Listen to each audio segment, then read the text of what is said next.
আর phone লিখতে হবে না, দেখতে হবে খেতেও হবে না তোমার।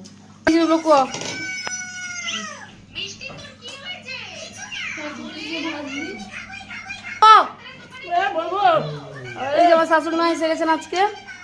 উচ্ছা ভাজি, কাঁকড়া ভাজা আর সালাদ একটা, তারপর এটা কি গো, সিম ভাজা, বেগুন ভাজা, চচ্চড়ি, এটা লটপটি, মাছের ঝাল দেওয়া। কই বেগুন ভাজা কইনি, উচ্ছা ভাজা কইনি তো গাই।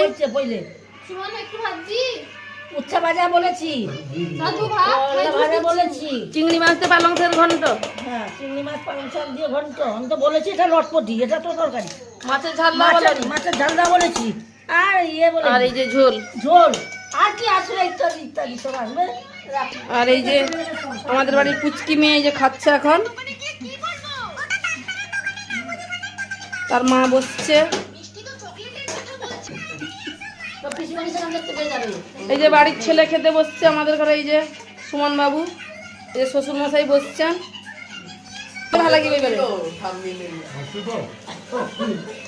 আরে তো দাদু ভালো করে বলে, দাদু বলবে ঠাকুমাকে বলতে, ঠাকুমা বলে দাদু বলবে। এই নিয়ে লড়াই চলবে এখন। আর তুই কাছে বসে গেছিস তাই।